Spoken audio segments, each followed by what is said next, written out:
محبت کے بارے میں بھی یہ بات ہو رہی ہے. اگر ہم یہ بات لوگوں کو سمجھانے میں کامیاب ہو جائیں, ہمیں یہ بات خود سمجھ آ جائے, تو رونا کس بات کا پھر؟ بات یہ نہیں, یہ محبت کا جو دعویٰ ہم نبی صلی اللہ علیہ وسلم کے بارے میں کرتے ہیں, یا گمان آپ نے جو کہا بالکل ٹھیک کہا, یہ جو گمان ان کے بارے میں ہم کرتے ہیں, دنیا میں کسی سے بھی ہمیں تھوڑی سی بھی محبت ہوگی نا, ہم یہ کرائٹیریا نہیں رکھیں گے کہ بس چند دنوں میں یا ایک مخصوص وقت میں یا کبھی کبھی اظہار کر لو اور باقی پریکٹیکل نہ لیں. اور دوسری یہ بات کہ جب تک پڑھیں گے نہیں نبی صلی اللہ علیہ وسلم کو, جب تک پڑھیں گے نہیں, ہمیں محبت پیدا ہی نہیں ہو سکتی. جو بندہ آپ صلی اللہ علیہ وسلم کی سیرت کو جانے بغیر کہتا ہے مجھے محبت ہے, وہ سچا نہیں ہے. بھائی کس چیز سے محبت ہے آپ کو؟ نام سے, محمد صلی اللہ علیہ وسلم نام سے. محمد صلی اللہ علیہ وسلم کھاتے پیتے کیسے تھے, آپ کا اٹھنا بیٹھنا کیسے تھا, آپ کا سونا جاگنا کیسے تھا, آپ کی دوستی کیسی تھی, بات کیسے کرتے تھے, آپ لوگوں کے ساتھ پیش کیسے آتے تھے, برداشت, تحمل, یہ سب چیزیں اس کو معلوم ہی نہیں ہے. یہی سبب ہے کہ محبت کے دعوے اور اوپر نفرت ہے. اور جو آپ نے کتابیں بتائی ہیں, یہ کتابیں واللہ اتنی عظیم کتابیں ہیں. قاضی سلیمان کی جو کتاب وہ بتا رہے ہیں, انہوں نے واقعی اس انداز میں اس پر, اس پہلو سے لکھا ہے, اس پر خاص طور پر اس میں ایک باب ہے اس کتاب کا ایک حصہ, وہ ہے نبوت کے دلائل کے متعلق. آپ یقین کیجئے کہ آپ دنیا کی کوئی ایتھیسٹ ہو, وہ بڑے سے بڑا ملحد ہو, بے دین ہو, وہ جتنا بھی مخالف رسول اللہ صلی اللہ علیہ وسلم کا, جو کہے کہ میں ریشنل وے میں صرف مانوں گا, اس کے علاوہ کوئی مجھے بنانے کا طریقہ نہیں ہے, اس میں انہوں نے وہ چیزیں جمع کر دی. اتنی بہترین کتاب الرحیق المختوم, یعنی نبی صلی اللہ علیہ وسلم کی وہ کتاب کہ پوری دنیا میں ہمیں معلوم ہونا چاہیے یہ بات, پوری دنیا میں سیرت نگاری کا مقابلہ ہوا, وہ مکہ میں کروایا گیا, اور اس میں دنیا بھر کی زبانوں میں مقالات لکھے گئے, اور ان سب میں جو سب سے پہلا انعام ملا وہ الرحیق المختوم ہے. الرحیق المختوم کو سب سے پہلا انعام ملا, اور یہ عربی میں لکھی گئی اصل میں. بعد میں انہوں نے مصنف جو صفی الرحمن مبارک پوری رحمۃ اللہ علیہ, انہوں نے اس کو اردو میں خود ٹرانسلیٹ بھی کیا, اور پڑھنے کے لائق ہے. بندے کو ایسا لگتا ہے کہ میں اس دور میں پہنچ چکا ہوں. اچھا, پھر جتنے بھی بڑے بڑے مصنفین ہیں جو ہمارے مسلمانوں میں الحمدللہ متفق علیہ ہیں, ان سب نے سیرت پر ضرور لکھا. ایک بہت بڑا نام ہے قاضی سلیمان ندوی, ان کی رحمت عالم, بہت اعلیٰ کتاب ہے.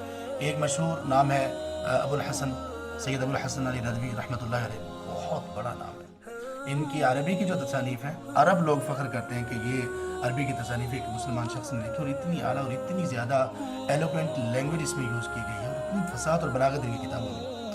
اور ان کی کتاب ہے سیرت محمدی. مولانا مودودی نے سیرت سرور عالم کے نام سے کتاب لکھی. مولانا مفتی شفیع عثمانی رحمۃ اللہ علیہ نے سیرت خاتم الانبیاء, اس کے نام پر وہ ایک کتاب لکھی.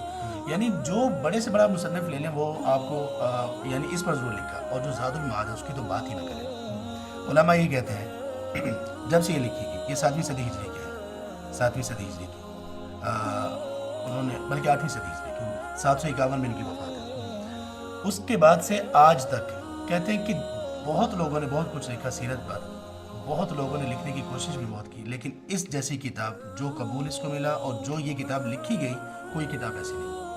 اب اس میں پتہ کیا کیا ہے, اس کو جو ہم زاد المعاد, اور اس کا اردو میں ترجمہ اور تلخیص, ترجمہ نہیں تلخیص اس کی آئی, اس میں حسنہ کے نام سے, وہ سوائے حسنہ کے نام سے.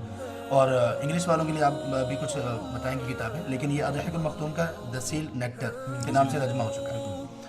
زاد المعاد ایسی کتاب ہے, کہتے ہیں کہ جو نہیں لکھی گئی اس کے بعد کوئی ایسی کتاب, اس میں ہے کیا, آپ صلی اللہ علیہ وسلم نے پوری زندگی کس کس کلر کا لباس پہنا ہے, اور آپ صلی اللہ علیہ وسلم نے کس کس کلر کے امامہ یا پگڑی پہنی ہے, آپ صلی اللہ علیہ وسلم نے کون کون سے کھانے تناول فرمائے ہیں, آپ صلی اللہ علیہ وسلم نے جوتے کس طرح کے پہنے ہیں, آپ صلی اللہ علیہ وسلم کی سواریاں کون سی تھیں, نام کیا تھا, ان کے اوصاف کیا تھے, آپ صلی اللہ علیہ وسلم کے پاس تلواریں کون کون سی تھیں, کہاں سے آئیں, نام کیا تھا, نام کیوں تھا.